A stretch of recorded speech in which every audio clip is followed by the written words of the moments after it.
안녕하세요. JMB입니다. 오늘의 잡서를 한번 시작하겠습니다.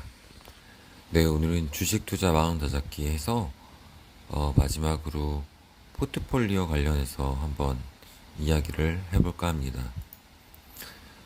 좋은 포트폴리오란 어떤 것일까에 대해서 좀 많이 고민을 해봤고요.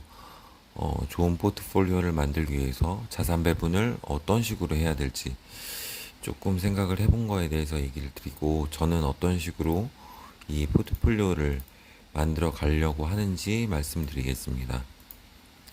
일단 기본적으로 포트폴리오의 사전적 정의는 우리가 쓰는 것 중에 유가증권 보유 일람표라고 해서, 왜 보면 두 가지 정도가 있는데, 보통 이렇게 해서 뭐 주식 비중을 이렇게 나눠 놓는 거, 뭐 여기는 마이크로소프트, 애플 해서 내가 가진 주식들을 어느 정도의 포션을 가지고 나눠놨느냐, 아니면 요즘에 트리 형식으로, 박스 형식으로 크게 사각형, 조그맣게 뭐 이런 식으로 돼 있죠. 이렇게도 나눠 놓는데, 이런 걸 가지고 기본적으로 포트폴리오라고 부르고 있습니다.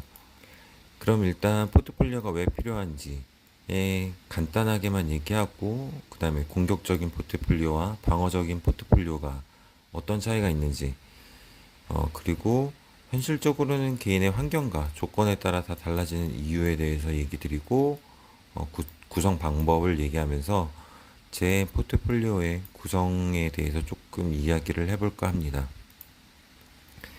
일단 포트폴리오가 왜 필요한가? 일단 이거는 주식을 시작하시는 분들은 많이 들어보셨을 거예요. 달걀을 한 바구니에 담지 말아라. 아주 유명한 교훈이죠. 그래서 달걀을 한 바구니에 담았을 때 떨어뜨리면 이 바구니 자체가 다 깨져서 달걀이 다 이제 아작이 나는데, 여러 개로 이렇게 나눠서 담았을 경우엔 하나 또는 두 개가 망해도 마지막 하나가 살아있기 때문에 이제 가진 거를 다 잃지 않는다는 그런 뜻이라고 보면 되고요.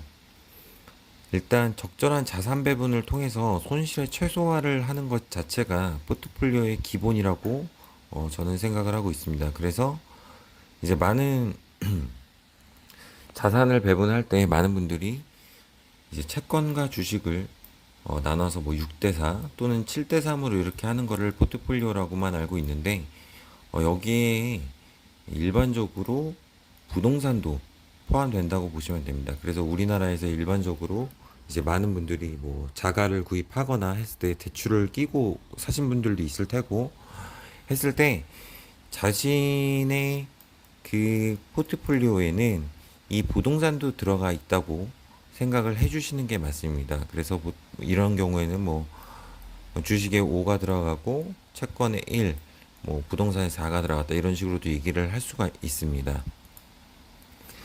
참고로 워렌 버핏은 본인이 죽을 경우에 이제 쥐주추종 ETF에 투자를 하기를 권했고, 그 비율은 참고로 9대 1입니다. 결국은 100대 0보다는 채권에 1을 투자해서 이제 좀 실패 확률을 줄이자라고 되어 있고요. 이거는 인베스토페디아에서 이제 나온 자료인데, 여기서 백테스팅을 한 거죠, 결국엔. 그래서 스톡이랑 본드 스플릿, 주식 대 채권 비율을 어느 정도로 했을 때 실패율, 이게 기준이 30년입니다. 30년을 이 상태로 운용을 했을 때 30년 안에 자금이 바닥나는 경우와 안 나는 경우 확률을 가지고 했고요. 100대 0일 땐 3.5%의 확률로 실패를 한다, 이렇게 보시면 되고, 이제 베스트가 요 경우가 되겠죠. 6대4. 6대4가 이제 주식의 6, 그리고 본드의 채권의 4를 했을 때 이제 실패 확률이 제로다라고 하는데, 요거의 장단점에 대해서도 또 뒤에서 바로 이어서 얘기를 하겠습니다. 그리고 요 사이트는 제가 이거를 공부하고 준비를 하면서 이제 네이버 블로그에서 찾아서 본 건데, 포트폴리오 채권 환급 비율과 리밸런싱 테스트 뭐 해가지고 이분께서 멍멍짱구님께서 시트도 만들어서 올려서 테스트를 할게끔 만들어 줬어요. 그래서 이걸 보시면 어느 정도 왜 채권과 이제 그 주식을 어느 정도 비율로 나눴을 때 안전하게 수익을 낼 수 있는가에 대해서 좀 자세하게 나와 있습니다. 이거를 좀 더 자세하게 공부하고 싶은 분들은 여기를 들어가 보시는 걸 추천드리고요. 제 개인적인 생각으로는 결국에 포트폴리오가 필요한 이유는 손실을 최소화하다. 그러면 이걸 어떻게 나눠야 되냐? 자산 배분을 해야 되는 게 이런 식으로 하는 게 자산 배분이다라고 보시면 되겠습니다. 그래서 포트폴리오는 공격적과 방어적으로 나눌 수 있는데 일반적으로 공격적 포트폴리오라고 한다는 것은 최대의 수익률을 기본 타겟으로 가지고 있고요.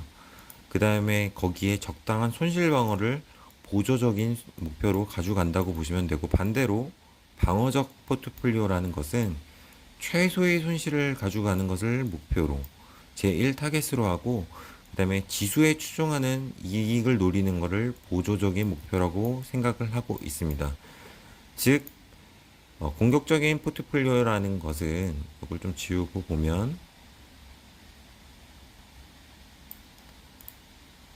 주식의 포트폴리오를 만들었을 때 이런 수익률을 가지고 있고, 이제 뭐 미국 주식을 예를 들어서 QQQ나 뭐 SPY 해서 S&P나 나스닥 지수를 비교했을 때, 지수 추정 ETF를 비교했을 때, 자 이제 요런 식으로 지수 추정보다는 위에서, 한참 위에서 성장을 위해서 최대의 수익률을 목표로 하는 것이죠.